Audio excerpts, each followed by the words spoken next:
So how supreme will Jason Bourne be?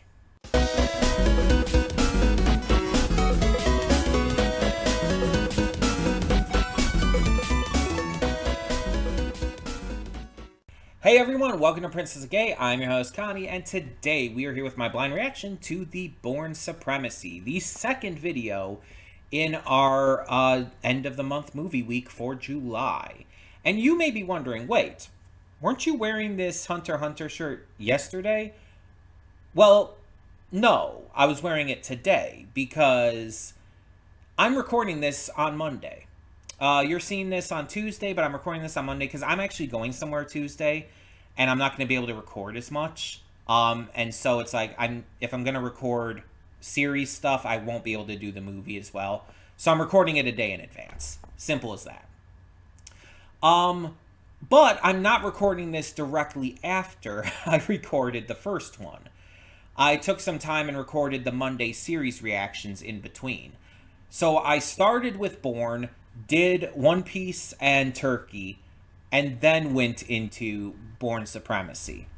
Because I didn't want to do them directly back to back because I felt like that would have been a little too much. But, well, we're here with it anyway. So, the Bourne identity was good.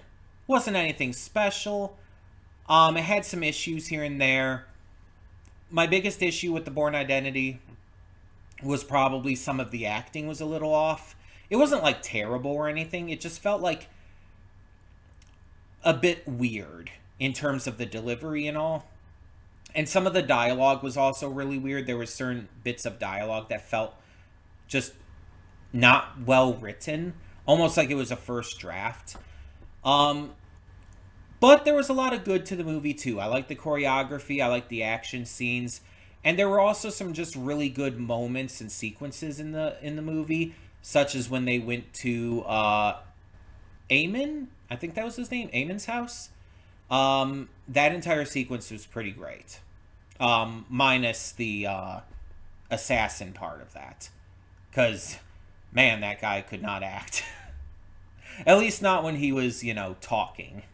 He could act as a silent character really pretty well, but when he started talking, it's like, oh, dude, you should have stayed a silent assassin.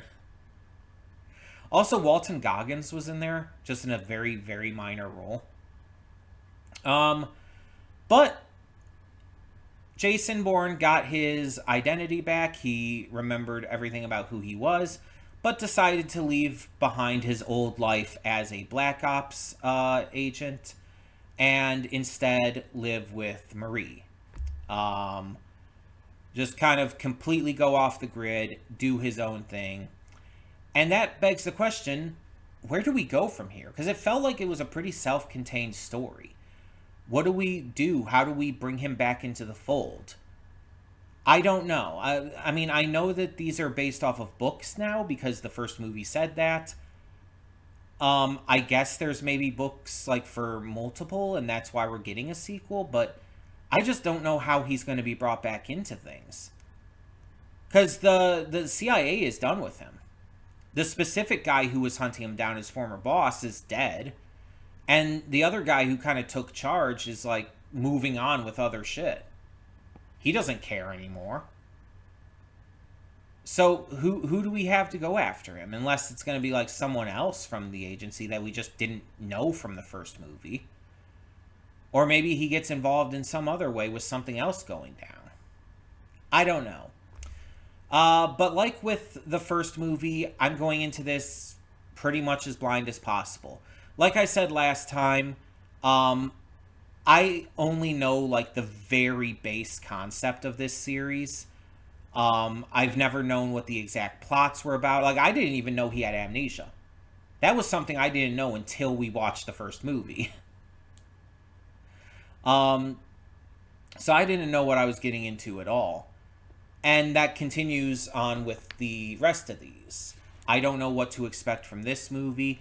The title, though, seemed to be like a little hint in the first one. Because it was the Bourne identity, and it was about him trying to, rediscover his identity after he lost his memory.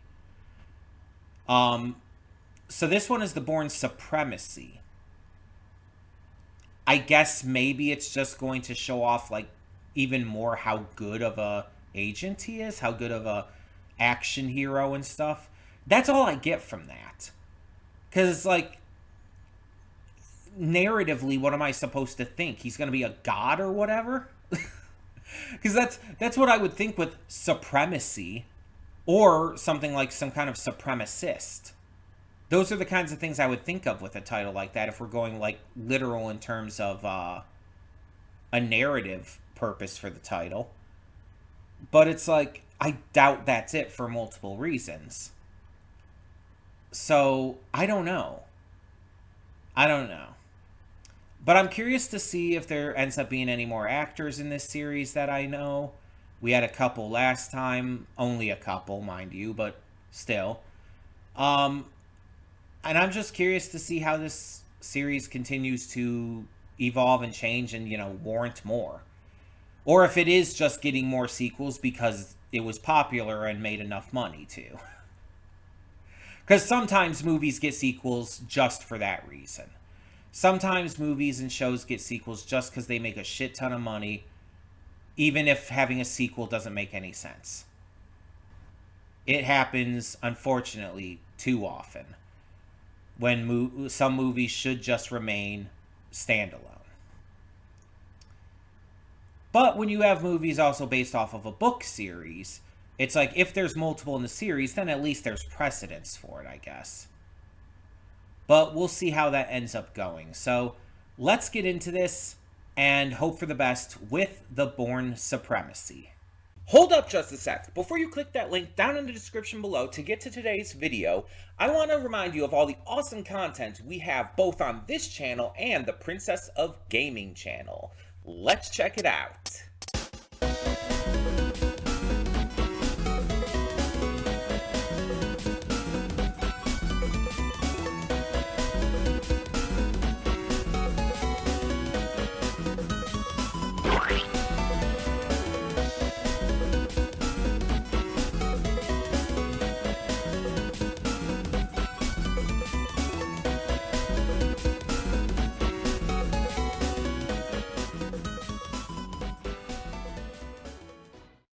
And we are back, and we'll begin with spoilers in 3, 2, 1, now. So, right off the bat, there are some elements of this movie that I think are better than the first, and some elements that I think are worse. And when you have a sequel to a film, that's going to happen a lot of times. Where it's like, oh, some things are better, some things are worse. Sometimes you'll be lucky and get a movie that's all better. Sometimes you'll have bad luck and get a sequel that's just completely worse than the first. But this is one of the like average ones, I guess you could say. So let's start with what I think is worse than the first movie. I am not as invested in the story in this one. With the first one, you had like the amnesia element being a bigger part of it. And with the aspect of him being hunted down by the CIA, it felt more interesting. I felt like I was more invested in the story and what was happening. So I feel the story here with him being like mistakenly framed, well, not even mistakenly framed, but just being framed for something he didn't do by the other guy who was in charge. It just felt like it was kind of there only to tie up loose ends rather than have a logical follow-up, I guess. I also didn't really like the implication of certain elements that felt, let's be honest, very stereotypical for these kind of action movies. Like, you always have to have the Russians involved. The Russians always have to be a bad guy in at least one of the movies in the series. It's so stereotypical. It's so ridiculous, and it's over the top. It's done way too often to the point where it feels more like a mandate than actually creatively integrating something into a script. It just doesn't feel natural anymore. There's some occasions where it feels more believable, but this is definitely one of those occasions where it feels, one, completely unnecessary, and two, it just feels kind of random. I also feel that Keith Urban was completely underutilized for as great of an actor as he is. He just didn't really get a chance to shine here. Like, most of the time, he's either mugging at the camera or, just kind of doing damage control with people around him. Whether that's, informing the other police that he's, a an agent, or just talking to, like, the other guy he was working for. It feels like he just doesn't get time to shine in terms of personality and character. And after everything with, like, the car chase and all, the way he went out was a little underwhelming as well. um I just feel like maybe I'm just spoiled because of how many roles I've seen him in nowadays, and this was like 20 years ago. But I just am used to him being bigger, for lack of a better word. Um, but yeah, it's like I wasn't a huge fan of that, personally. Um, I also wasn't a huge fan of killing off his girlfriend. I feel that's another very big stereotype with a lot of these secret agent action movies. Like, you watch a James Bond movie, this happens, like, what, every couple movies? It's like, oh, he had a girlfriend from the previous movie, she gets killed off in the first 15 minutes. It's like, this is such a stereotype. Like, even Austin Powers made fun of this with the second film. It's just, it's so dumb. And I just don't feel like it was necessary. It basically relegated her to being less important and kind of turned her into a plot device. And I'm not really a big fan of that. Um, but let's now go into the stuff that I actually thought was better than the first movie. So, I think that the pacing of this was much better than the first. The first movie felt like it was dragging on and on and on. And this movie was like, what, only 10 minutes shorter than the first. So it's not, I don't think it's even that. I think that they just knew how to pace it out a lot better this time. And it felt like it kept going in a way to where I never felt like it was dragging on certain shots and certain scenes as much. I think there was like maybe one shot during the movie where it's like, okay, you could have cut away from this a little quicker. um, but while that was better, I actually do, I forgot something in the things I thought was worse than last time. The camera work was really bad in this one. Um, just to quickly mention this because I forgot about it before. The camera work with it like shaking constantly and cutting super quick. It's like, oh my god, it was like, just sit on a scene for a second. You don't have to cut every like 2 seconds. It's like nauseating, the camera work and the cuts they were doing. But going back to the things that were better than the first film, outside of just the pacing, um, I liked this woman, this director, much more than I liked the guy from the last movie as kind of a central antagonist. I thought she just had much more character and depth to her. I was much more invested in her, and honestly, like, would honestly like to have seen more happen with her. I also like that they brought back the girl from the first movie who survived, even if she like kind of disappeared after, Jason kind of took her hostage briefly. I like that she was at least brought back for that role and had a role to play to keep the story going. That was pretty good. Um, I like the acting better in this. I think the acting is like obnoxiously better. That was one of my big issues with it. Outside of like the main characters, the acting in the first film I thought was pretty weak. It felt like unpolished and just not really well done at all. It felt like most of the actors were new. Like even Marie's actress, she did a much better job for the small amount of time she had in this movie than she did in the entirety of the first film.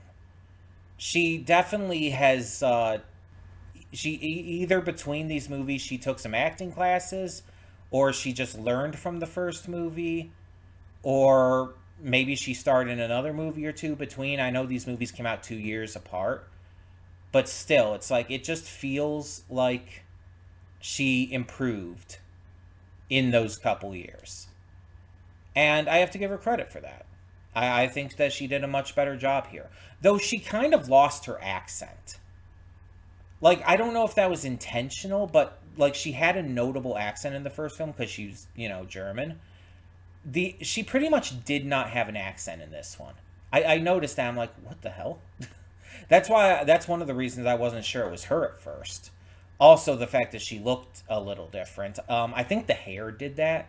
Her hair had regrown, but it was also an entirely different color. I think that's what also threw me off. But outside of that, I think in this movie, liked some of the action better. Like, the action was good in the first movie. I liked the choreography. But the action felt more frantic in this one, which I feel like worked a little better for at least the plot that was going on. And it allowed it to feel like a little more interesting because of that. Just generally speaking, I felt like this movie felt like it knew what it was doing more, which makes sense. When you have a series and you have the first movie out, it's going to feel maybe a little shaky, a little janky at times. And then when you come up with the second movie, it's like, oh yeah, you're going to be more used to it. You're going to be able to handle the writing and direction a little better. You're going to be able to get things feeling a little more natural in terms of the dialogue, because the writing was much better too. Even if I like the story of the first movie better, the actual writing and dialogue was much better in this one. Um, I like the scene at the end there where he did go to the daughter and like gave her that closure, because he didn't need to do that, but because he had gone through his own story, basically facing the same of needing to find out what happened with Marie, it's like he needed that for himself, and I think that was a really, really good decision.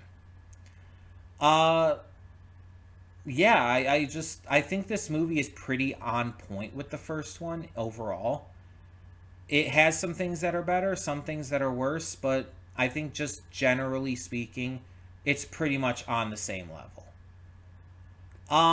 But it shows that they are improving in some cases, and I hope that we can kind of get the story quality of the first movie with like the pacing quality and other stuff of this movie. If we can combine the best parts of both of these first two movies, the next three could really work in a way that these first two didn't quite get to. Um, so yeah, that's kind of my view on it right now. Hopefully they continue to get better. That would be definitely preferable. But for the time being, tell me in the comments below, what did you think of the Bourne Supremacy? I didn't really get the title, by the way. Like, I didn't understand the Supremacy part of the title. I don't know. But let me know your thoughts down below. And for now, I'm Connie and I'm signing off. See y'all next time.